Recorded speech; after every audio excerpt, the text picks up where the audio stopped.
Okay, y'all, I've been looking forward to this interview for so long, and I know that you're going to find so much value from this. This is going to be amazing. This is my dear friend Nikki and my former NP student. She is here to tell you all about the process of choosing a school, making the choice to go back to school, being a student, how clinicals worked, and how she found a job in such a tight market.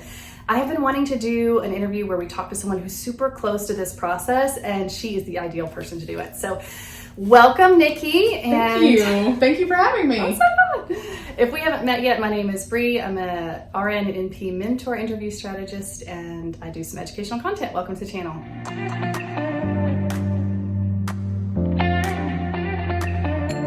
Okay, so I think for the start, I'm just going to have you introduce yourself to the people. The people want to know, what is your background? What is your RN background? Let's start there. Okay, so I actually started my journey in healthcare in 2012. It's my second career, as it is for a lot of people. Mm-hmm. I was a teacher before I was a nurse. I went and got my bachelor's in science and music education, actually. Graduated in 2010 with that, but back in 2010, I was not willing to travel or make a lot of accommodations, nor was the state of education super great. So yeah, I think that's still a problem. It is an ongoing issue. So God love the teachers. God love yes. the teachers. So I took a step in healthcare as a nursing assistant and immediately just fell in love and found what I was meant to do and started going back to nursing school. Got my ASN at the time. That Northwich College did not have a BSN. So I started with my ASN. I did too, at the same school. Yeah. It's a great way to like stepwise into it. Like you do a little bit, you start working, then you progress. I mean, nursing is great for that, I think. And then going back to do my BSN online because it was very affordable and very easy on the time. I could go at my own pace. Became a nurse bedside, started in critical care, and I've been in critical care ever since. And then starting in about 2018 is when I decided to go back to do my MSN. Yep. Okay, so what ultimately made you decide to go back to school again to be a nurse practitioner?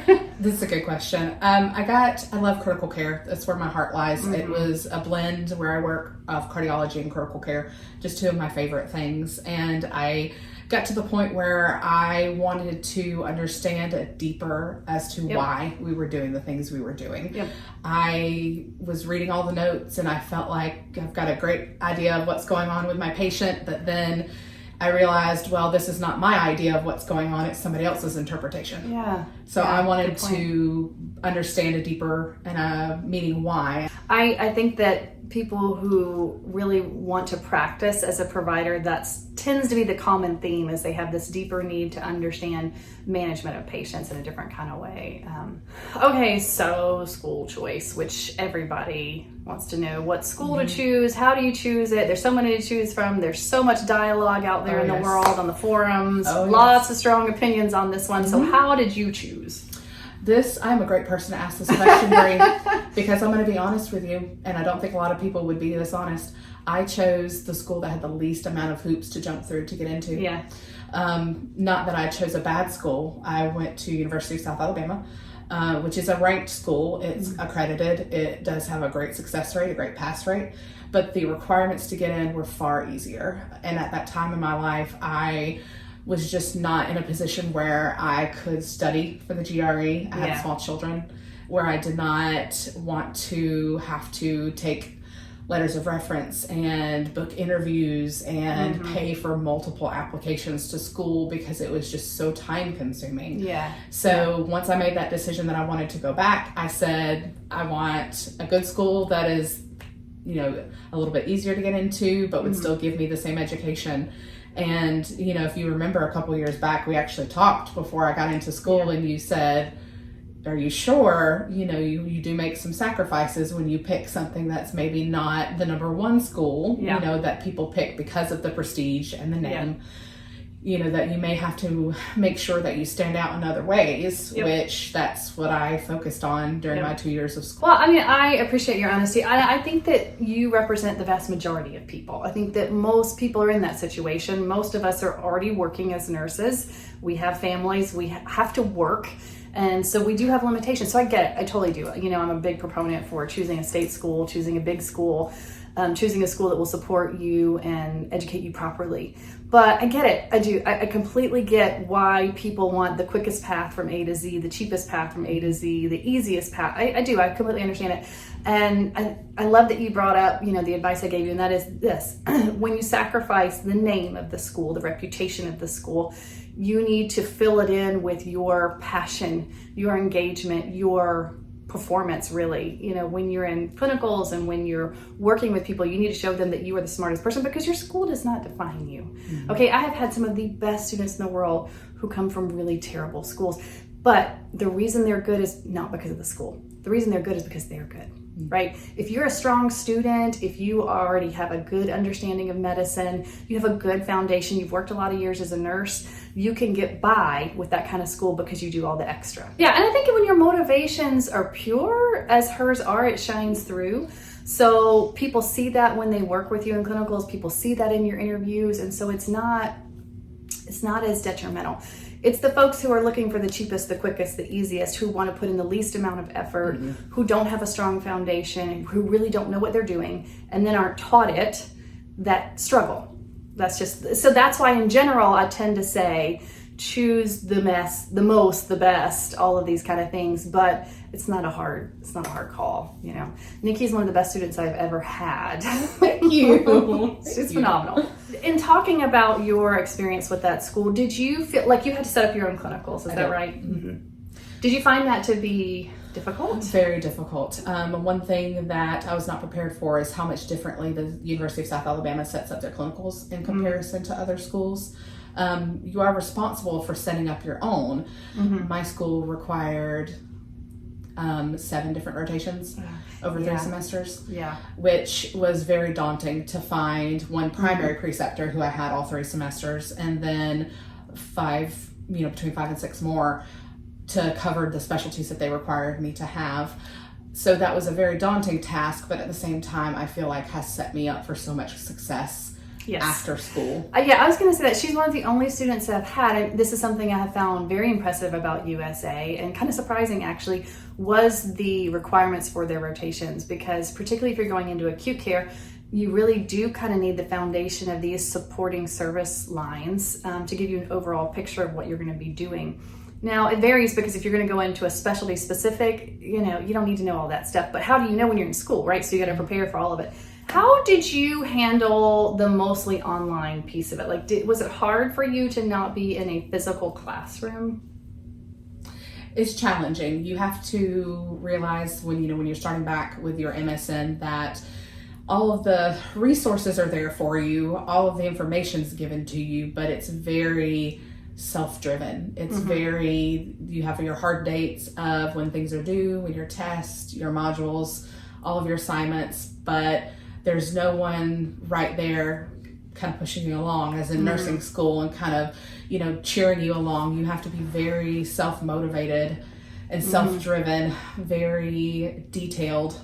And that's hard for some people, I think, to just hunker down and do that. But I think when you go into it knowing that that's going to be what it's going to take to be successful. She has 2 small children and a husband. So, and you also, did you work while you were in school? I did. Wow. Did you work full time?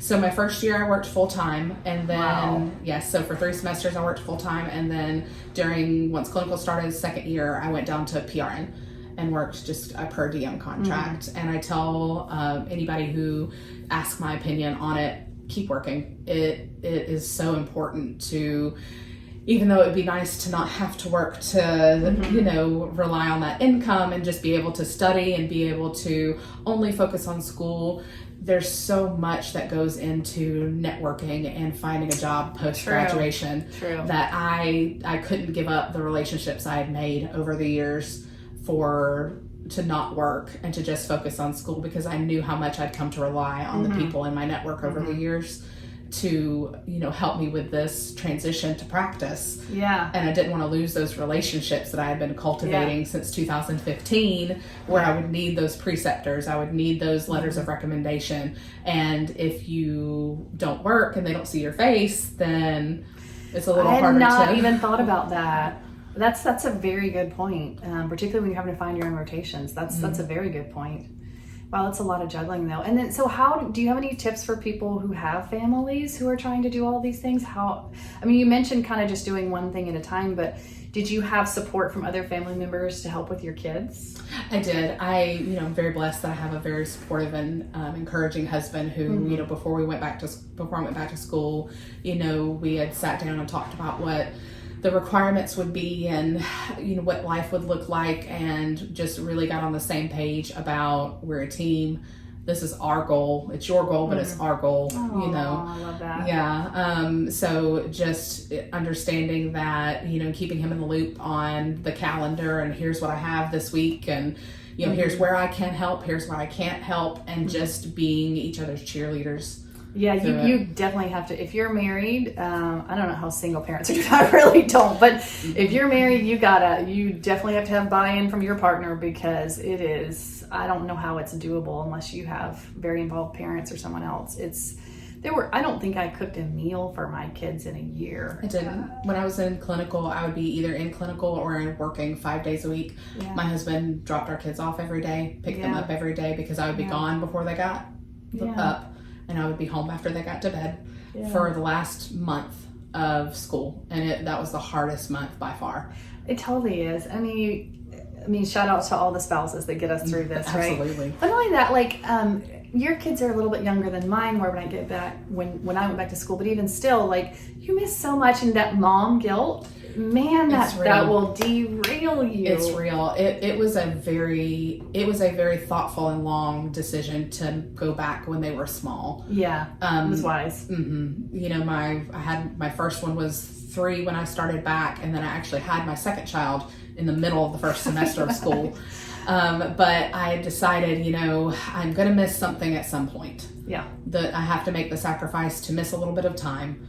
What do I want to miss? Do I want to miss when they know I'm not there and they see that mommy is not at the school play, or that not at the game, or, do I want to miss maybe a little bit of toddlerhood, which is difficult in and of itself. And, I decided that more importantly to me was to go ahead and get us set up that way, my girls could grow up seeing a, strong, independent mom who made it through school, who they could look up to, and, so that I would be present for the things that they would know I was present for. I love that.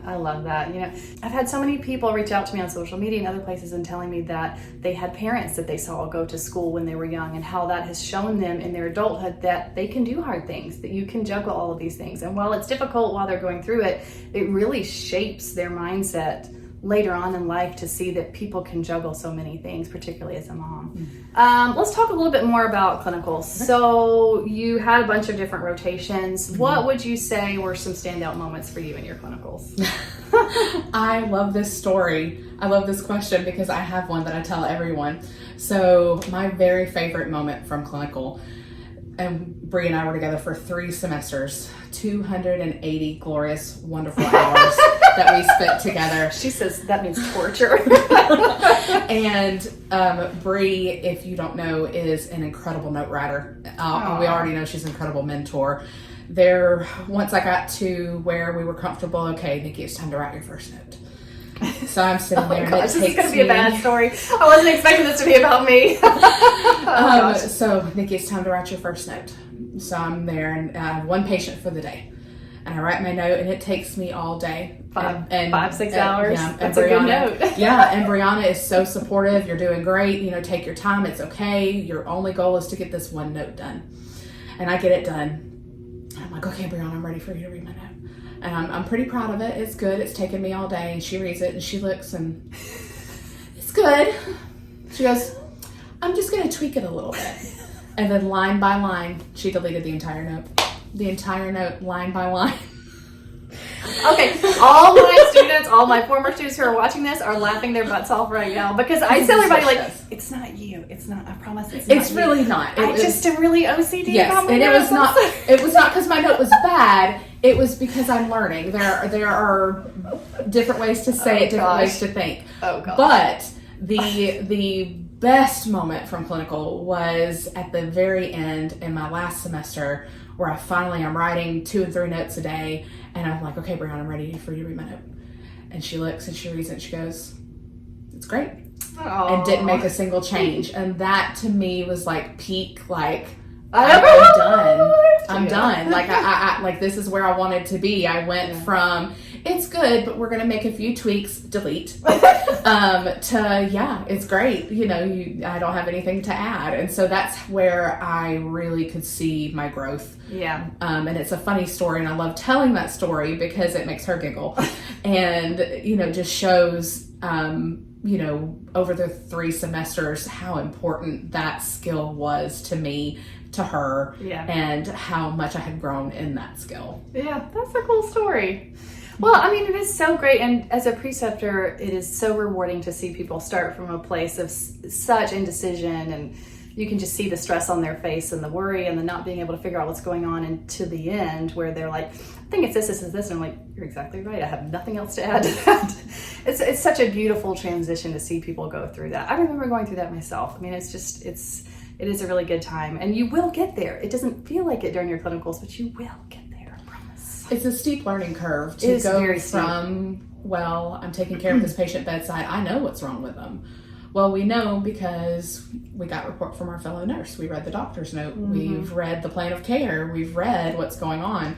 It's very different when you're trying to synthesize data and come up with your own diagnosis and actually own that. Yeah, and the weight of that diagnosis is on you. Yes. And so it's a very strange transition, and it feels a little bit imposter-like. Am I truly in a position where I can say, how would I know? How would I know this is pneumonia instead of COPD? You know, so it takes a while to get comfortable in that role, which is what clinical is all about, which is what I believe, you know, if you focus on anything in clinical, it's, you know, working on that role transition and the change of thinking that's so big that's about to occur in your practice and in your life, you know, with where you're at, going from bedside to provider, just getting comfortable with being able to take ownership of what's going on with the patient and being able to, you know, make those tough decisions, which at the end of the day can be very fatiguing.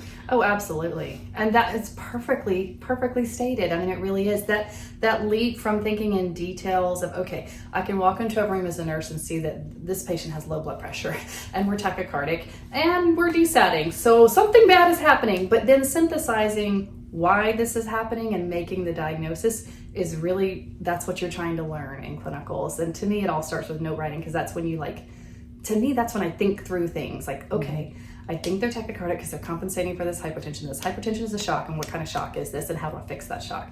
That's just for me, so that's why I harp so much about note writing with my students. But many people don't. You know, many people, you'll do rotations with, preceptors will say the notes don't matter, nobody reads them, who cares? There are many people who say that, many doctors who say that as well, and that's fine. That's just how they practice. It's all in how you're thinking about things, right? The way you're looking at working up a new patient, making the diagnosis, presenting that patient to another person, writing the note and doing the things, all are the same. It's just that some of it's verbal and some of it's written and some of it's action. It's just all the same kind of thought process, you know?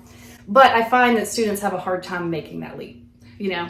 They have a hard time, as you said, owning that, okay, I'm gonna walk in the room and see all these problems, and I think the diagnosis is hemorrhagic shock because this person is vomiting blood. You know, it's hard to kind of make that sort of leap. And to feel like you know enough and that you are, you know, confident and secure enough in your knowledge and in your practice and where you are, even though you're learning and you have this safety net. You know, we're all critical care nurses. You know I can go into the room and recognize the things that you said, like something's wrong with this patient.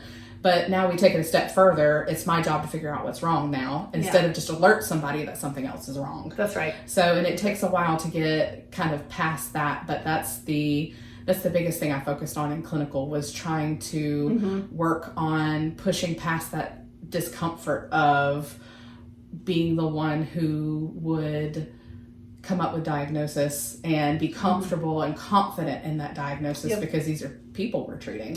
You know, and to be comfortable and confident in my plan of care, you know, with evidence to support or not, you know, those, you know, differential diagnosis that, you know, you learn about that are suddenly you're like, they're real. Yes. Oh, this actually happens to people. I get it. So finding out what it is, but also what it isn't. So very true. Very true.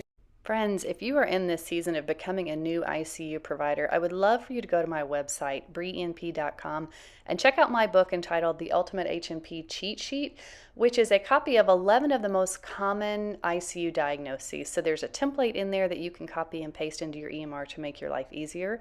And there's also some kind of behind the scenes information included on why I recommend these things. This is some information that I share with my students in how to make a differential diagnosis. So if that could be of benefit to you, please do go check that out. Thanks so much. Okay, so you finished all of your rotations. Tell me about boards. Boards are difficult. They're very different than NCLEX. Oh, yeah. Yeah. With NCLEX, you get prepared right towards the end of school, with either your ASN or your BSN. They have a program in place for you. Mine was ATI back years ago. And I know a lot of people do ATI, HESI, that kind of thing. My school actually didn't provide any type of review. So if that's one thing I could recommend, a review is all but necessary. And there's just so much information out there. That's absolutely true. Yeah. And then there are a couple other things that I did that I think were helpful. I marathon question answering. Yes. Because we're in NCLEX, you get to 75, and if you're blessed, it cuts off. But with boards, it's every question, all 175 or so. And probably one of the best things I did, Bree, to be honest, was when I was answering questions, I would read the rationales, whether I got the question right or wrong. And the reason being is I wanted to know, did I have a good guess? Or did I really understand the material? Yeah. Did I get the question right because I knew the answer? And that was very enlightening because there would be times I'm a good guesser. Yeah, that's a great tip. I think I only checked the ones I got wrong. I wouldn't even thought to read the other ones. That's a great tip. So you found boards to be harder than you anticipated? I did. They were harder than I anticipated. And I think the thing that got me was, the bank questions, the practice questions that they add in on there. And, I tease everybody. I had a question about optometry. Oh, no. And I'm positive they made up every word. There was not a single is that word. An actual? There was not a single word I understood. There was nothing I could decipher. I thought this is a completely made up question to throw me off.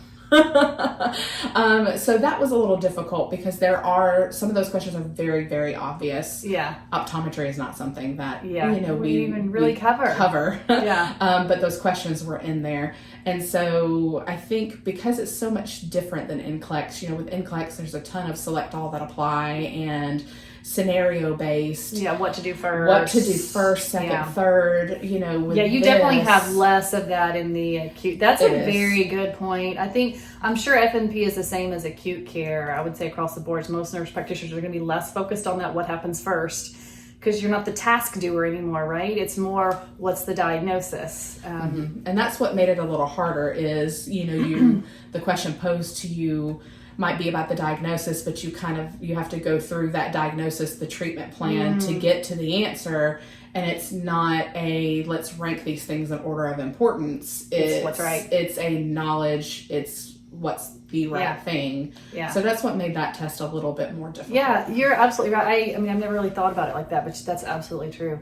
And then I think too, just like she said, the length of the test, it's a 4-hour test and you're going to take up every second of that 4 hours. It's exhausting. Yes. So I think that's a good strategy of just do it when you're practicing, do at least a couple marathon practices where you're doing it for 4 hours. Because I don't know that I did that either. I did a lot of studying for hours on it, but I don't think I ever did question after question after question without real breaks for 4 hours. Okay, so you took boards and did fabulously. Tell me about job acquisition. How hard was it? Goodness. It was as difficult as we had discussed. Yeah. The market is saturated. There's lots of us. But I think that where the job acquisition comes from is, what are you looking for and what are you willing to sacrifice? Absolutely. Mm-hmm. So after I graduated, I had set myself up. I wanted to do critical care or cardiology, but now I was willing to take whoever would take me and teach me and give me a great solid place to work and, appreciate my, new NP skills.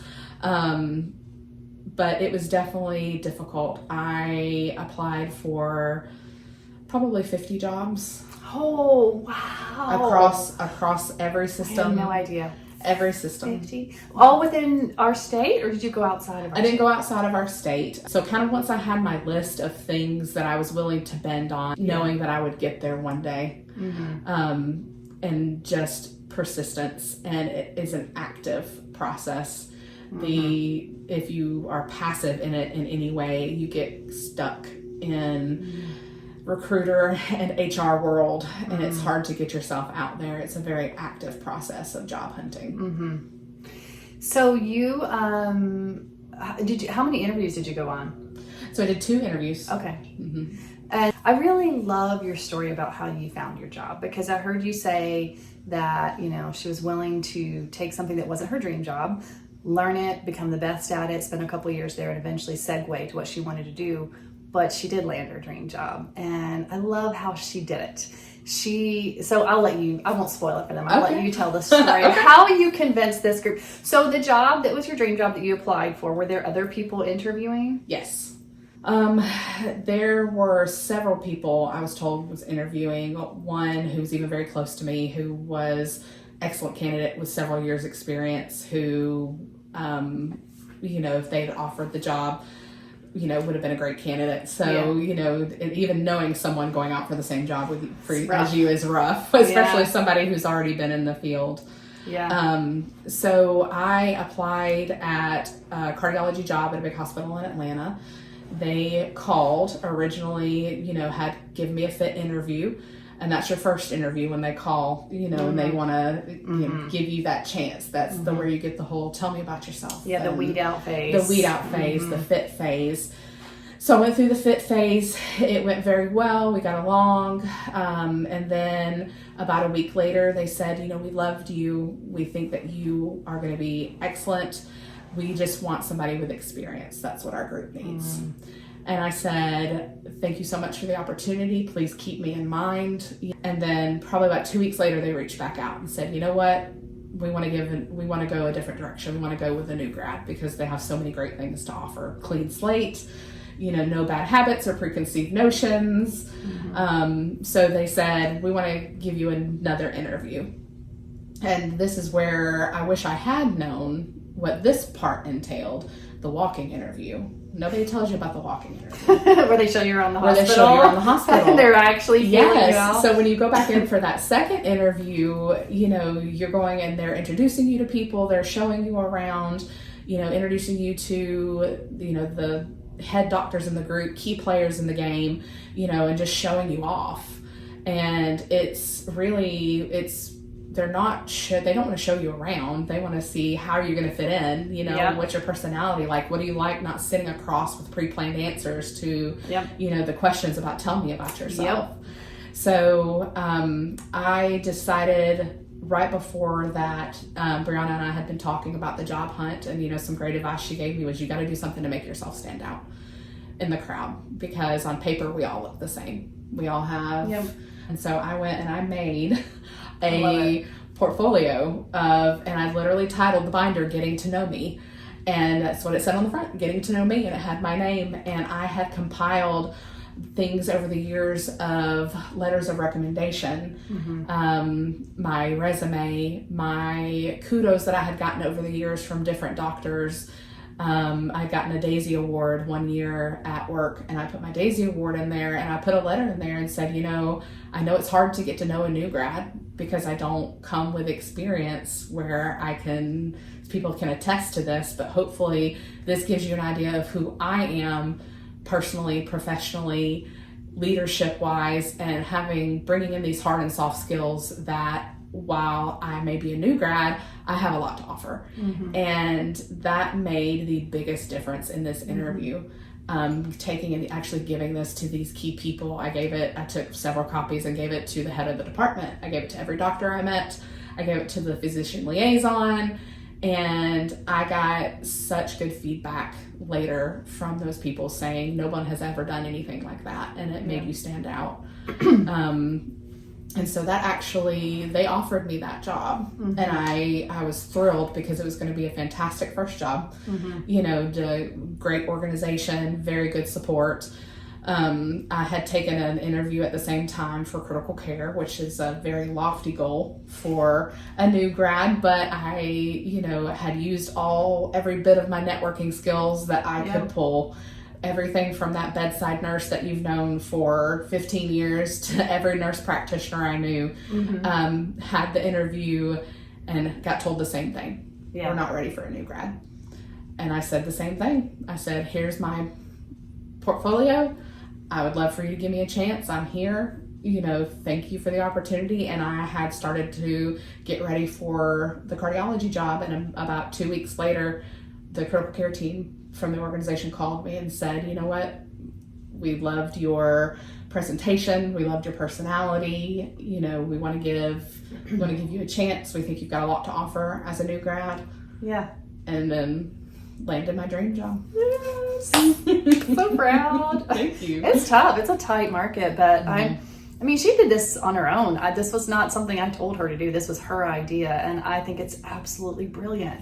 I mean, the thing to me in an interview is, as she said, we all kind of look the same on paper. If we're all new grads and we're all interviewing, we all look kind of the same. So make it easy for them. Tell them, show them through your actions and through the nonverbals and through the questions that you ask of them how you are a better fit than everybody else. Make it easy for them. Don't force them to ask you questions and then follow up with leading questions because you're not giving them enough. Literally hand it to them. This is why I am so good.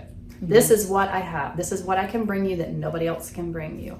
It makes an impression, and it also shows them your passion. It's clear in all of this that this is what you want to do. This is it for you. You really want to be there with them, and they are more willing to invest in you, even though you're a new grad, and they know they're going to have to spend time teaching you and walking you through this because you are going to have more commitment to them.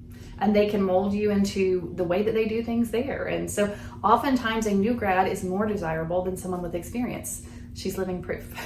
So save all of those things you get. Those emails may seem... Preceptor or procedure logs, all of those kind of things. All of it. I saved procedure logs. I saved every email kudos that I got over the years from different doctors.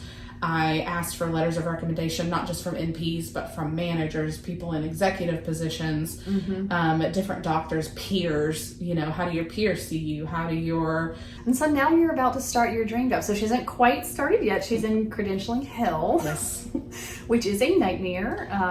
What are you in, month 6 here? These interviews were in February. Yeah. Offers in March. Yeah, we're in July. It's a long process. It's not always that long. At my first job, it was 3-4 months, but it's way longer than you're a nurse. You go and you interview, you start next week. It's just not the same. So you definitely gotta prepare to have some work in between. There's a lot of applications. That's one thing I wasn't prepared for is once you get done there, the credentialing applications for not only your organization, but for the state.